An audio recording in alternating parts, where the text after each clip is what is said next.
Welcome to Fortinet Live. I'm your host, Rick Peters, the CISO for Operational Technology for North America for Fortinet. And boy, I'm honored today to have being joined by Jason Lund. He is the Managing Director and Leader of Technology Infrastructure at Jones Lang LaSalle, better known as JLL.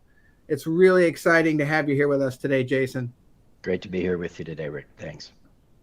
JLL is known as a worldwide leader in real estate for industrial, commercial, retail, residential, and hotel real estate. And this is an area that certainly touches into operational technology. So I'd like to kind of explore a number of avenues that are leading us forward, Jason, and because I think there's an appetite out there for it today around the globe, but certainly here in North America. And I think it's a great opportunity to kind of whet the appetites of those who are wondering what's happening, as well as really exploring the progress that we're making and some of the strategy that's really being designed as we speak. Now, that'd be great. I look forward to the conversation. Awesome. So let's start out by talking a little bit about trends that are impacting the real estate sector. Sure. So obviously COVID, that is first and foremost on everyone's mind. And we're trying to get physical occupancy back up inside of large office buildings. We're trying to get people back inside of our real estate.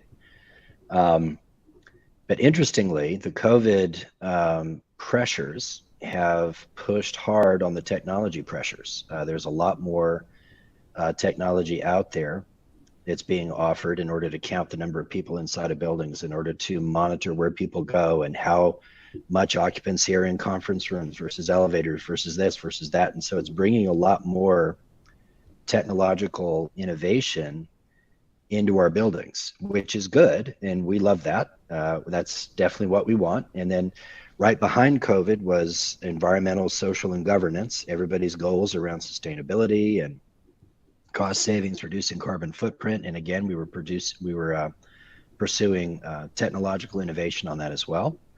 So there's a number of trends. In addition, in real estate, we're always looking to increase revenue, save money.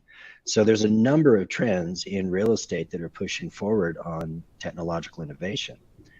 The thing that we have not kept up with, and you're well aware because we've been working on this together, is cybersecurity. And the more technologically advanced our buildings get and the more operational technology there is, controlling our fire life safety, controlling our elevators, controlling the nuts and bolts and the operational day-to-day behaviors of our buildings, the more vulnerable we are to cyber. And that's probably, in my world, in real estate world, we understand technology some, but we understand cyber even less. And so that's really, there's a number of things pushing us into this realm. Well, it really is a converged landscape. As I was thinking, as you were chatting there about, just the number of enabled sensors, and yet it's all focused, beyond just security and the safety and situational awareness, right, within the environment itself. It's really taking a front seat. That's fascinating to think about. Hey, what's top of mind today for you as a technology leader at JLO? I think just bringing in good quality technological innovation. There's a lot of people raising their hands out there saying we've got the best this, that, or the other. But for our business model, meaning professional real estate investors and professional owners, there's a narrow swath of technological innovation that really matters to what we do. And then on top of that, how do we bring it in safely? And how do we bring it in a way that's measurably safe and also monitorable, if that's a word, so that we can keep track of things as we go. And again, these are areas that my world in real estate is much less versed in, which is why I'm at JLL. Well, it's interesting. I like the fact that you focus on the relevance and the value and the safety, because that's sort of an abiding principle, isn't it, when we talk about operational technology? So we're not departing from that as the thing that is most important to those leaders. Definitely. As we think about cybersecurity trends, what's a top priority for you at JLL? I think from the cyber side, and I'll take two steps back, there's a number of things that are driving real estate into the arms of cybersecurity awareness. The first is, I think, insurers. All of our real estate is insured. and a lot of cyber events have happened. They've made the headlines, and the first place that our real estate folks go is to their insurers, and they say, we're covered, right? And the insurers go, well, I'm not sure you're covered, because these types of threats are new and a lot of these policies are old. And so the insurance companies are starting to put their foot forward and making sure that there are riders attached or there's other kinds of language involved to limit their liability, which increases the owner's liabilities. So from an insurance standpoint, we're getting pressure. From a lender standpoint, we're starting to get pressure because lenders underwrite cash flows. And if there are catastrophic events that could impact cash flow, that's a factor. So they want this nailed down. And then a third factor is there a lot of the larger portfolios in real estate are rated by professional agencies like a Standard & Poor's or a Moody's or what have you. And if they're going to put a rating on the security of the overall cash flow of a number of assets, then catastrophic threat to that cash flow would be a large scale cyber event. So that's another factor that's driving the credit worthiness of these portfolios. So all of these things are coming together and putting a spotlight on cyber and the need for it. But then what we're trying to focus on is what are the aspects of cybersecurity that are within our realm as professional real estate investors and owners. And that's where we're focused with tech infrastructure. It really seems to be centering around accountability, which Very probably much is not a surprise, right? I mean, if you think Yeah. about all those factors, they kind of all focus towards that goal. Mm-hmm. Yeah, let's turn our attention for a second to thinking about the shift to the edge, and which is certainly appropriate in this space, and the implications for security. How does this impact your security strategy, given the proliferation of edges and devices and data? Yeah, that's a great question. I think the right answer overall is I don't know. We're we're still legitimately working this through. The innovation, as you know, is just happening at lightning speed. The question of how much to push to the edge versus how much to keep outside in the cloud or where is still an evolving question. What's safer? And I don't think that answer has really been developed yet. But we've got good partners like Fortinet and yourself and others that are trying to help us ascertain this. But with the development of 5G technology, and as that continues to proliferate and evolve, I think we're going to be creating those answers even as we go forward. So I think that's still to be determined. I'm so pleased to hear you answer it that way, because we really are in a place right now where discovery is happening. Yeah, we're all learning at the speed of business today. And I think the other thing that you pointed out, which is really important in this space, is this whole notion of the importance of collaboration and partnering. Yeah. No one's going to solve this problem alone. It's going to take smart people committed, almost a coalition of the willing, if you will, to work together, right, to propel us forward, to wrestle with some of these hard issues, and really get the traction that starts to showcase what the realm of the possible is. Along the same lines, we all are thinking a lot about the cases that have made headlines over the last 18 to 24 months. But for your industry and specifically, what are the real concerns given the threat landscape today?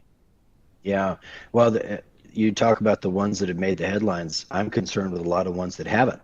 And that's one of the biggest threats that we have. I wrote an article about this not too long ago, is there's way too much that's under the radar screen of everybody, and nobody is getting the whole story. And the government, I don't know if you saw this, but the Treasury Department for the US just came out with new protocols, and they've started an intergovernment agency task force that includes the Treasury Department, the FBI, et cetera. They're going to go after cryptocurrency exchanges. That's where the money transfers. That's a critical piece of cyber terrorism.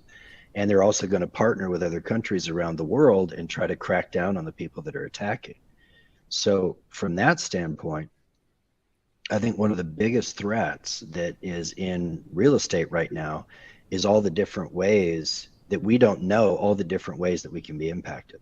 A lot of our professional real estate investors and our big owners are still flying blind largely as to the vulnerabilities that they have to cyber terrorism. And then when an event happens in a narrow sense or on a particular building or buildings, they don't talk about it, they don't publicize it, they just do their best to fix it and make it go away, and then nobody else knows about it. And so there's not that knowledge sharing, there's not that that ability to write the articles about it, to put it together and to get best practices and start to really develop something. So from that standpoint, I'm very excited about what the Treasury Department has done. They've started a website that'll share best practices, that'll publicize things, and we can start to get this out in the open and make this a manageable threat. I don't think cyber terrorism is ever going away. Crime has never gone away in all of society. I don't think this will either, but if we can dial it back and manage it much more effectively and combat it with everything that we have, I think we're in much better shape.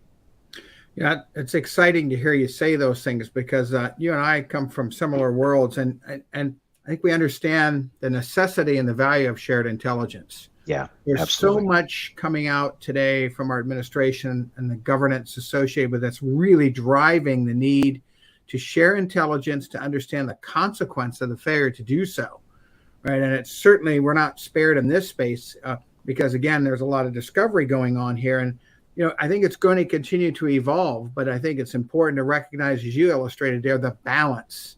Yes. Balance and understanding that we have a committed adversary, We certainly do. growing committed adversary, and they're not going to take their pressure off of what they're trying to accomplish because it's been profitable. Hey, a last area I'd like to explore with you is how you advise your peers when it comes to securing the evolution of IoT and industrial IoT and even 5G going forward. No, that's a broad question. Those are multi-meetings, hours at a time. You know how that goes. But what I try to do is just as far as the big buckets, I say, look, there is a physical aspect to cybersecurity. You can't have people running around through your buildings unsupervised or unknown. Like, who are they? What are they here for? You can't have people accessing your main closets where your telecom communications is and your tech equipment is. You need to know who the equipment manufacturers are that are putting in the network, that are producing the equipment that are in your closets. And then you need to know who's operating that equipment and what it's for. And is it still active? Is it still live? And then what else does it connect into? And then there's the whole internal side of it, the networks that are there, who is providing the firewalls, who's providing the cybersecurity, are these things backed up, are they well protected? All of that stuff kind of blends more into your world than mine, Rick, with Fortinet and everything that you guys do. But just advising my clients about all the different aspects of cyber and the ways that they can kind of protect themselves going forward in their strategy, because this has to be a regular part of what we do in real estate. And the analogy that I draw is about 30 years ago, environmental aspects to buildings were largely unconsidered in our buy, sell, and hold decisions. We didn't consider asbestos, we didn't consider lead, we didn't consider microbes and bacterial and some of this stuff. And now it's standard practice. And we're thinking about ways to make this all clean and sustainable, and we're always trying to make things better. Cyber, I think, needs to follow that same evolutionary scale, that arc, if you will. Mm-hmm. And as we go forward, the next 5, 10, 15 years, we're going to find ways to make it a part of our day-to-day conversation. It's fascinating listening to you talk about that. I was thinking trade space, and at least recognizing that there are multiple platforms or perspectives that we have to stay focused on, from physical security to cybersecurity to understanding our operations. Pulling all of that together, considerable bit of challenge.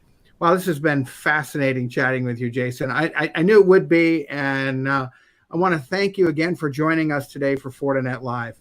My pleasure. Enjoyed it very much. This has been Fortinet Live.